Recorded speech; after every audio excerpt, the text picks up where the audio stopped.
Good morning children. सबसे पहले हम लोग देखेंगे व्याकरण।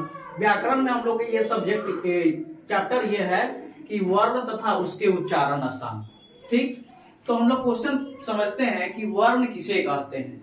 ठीक, तो इसका आंसर होगा वर्ण उस मूल ध्वनि को कहते हैं जिसके खंड या टुकड़े नहीं किए जा सकते हैं। जैसे छोटा क, यानी छोटा क, इसको हम लोग बोल सकते हैं आधा क, आधा क। ठीक, उसके बाद हम लोग आगे बढ़ते हैं। वर्ण के कितने भेद होते हैं? तो वर्ण के दो भेद होते हैं। एक को बोलते हैं स्वर वर्ण, दूसरे को बोलते हैं व्यंजन वर्ण। अब हम लोग आगे बढ़ते हैं, वर्णमाला किसे कहेंगे।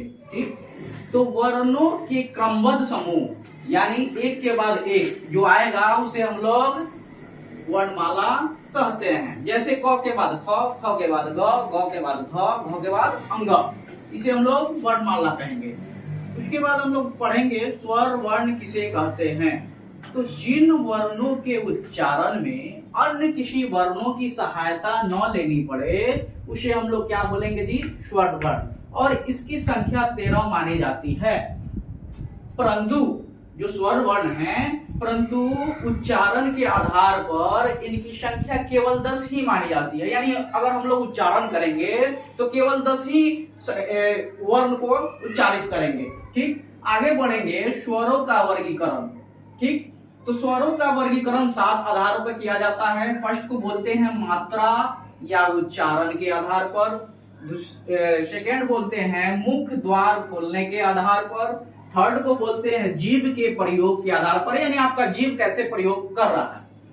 4 को बोलेंगे ओठों की स्थिति के आधार पर, यानी आपका ओठ कैसे काम कर रहे हैं। ठीक, उसके बाद 5 बोलेंगे हवा के नाक व मुख के निकलने के आधार पर, 6 को बोलेंगे प्रणत्व के आधार पर, और 7 बोलेंगे घोषत्व के आधार पर। इसके बाद हम लोग सबसे पहले पढ़ेंगे मात्रा या उच्चारण के आधार पर स्वरों की संख्या कितनी होती है।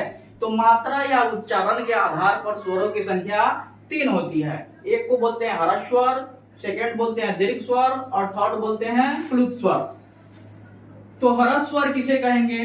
तो वे स्वर जिनके उच्चारण में कम समय लगता है, यानी एक मात्र का समय लगता है, उसे ह्रस्व स्वर कहेंगे। या ह्रस्व स्वर का दूसरा नाम है मूल स्वर, यानी ह्रस्व स्वर को हम मूल स्वर भी कहेंगे। सेकेंड हो गया दीर्घ स्वर। तो जिन स्वरों के उच्चारण में अधिक समय, यानी 2 मात्र का समय लगे, उसे हम लोग दीर्घ स्वर बोलेंगे। और दीर्घ स्वर का दूसरा नाम हो गया संयुक्त स्वर, यानी दीर्घ स्वर को हम संयुक्त स्वर भी कहेंगे।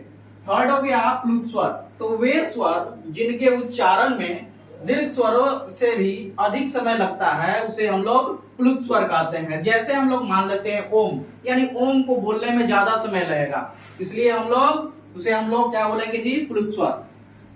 Thank you.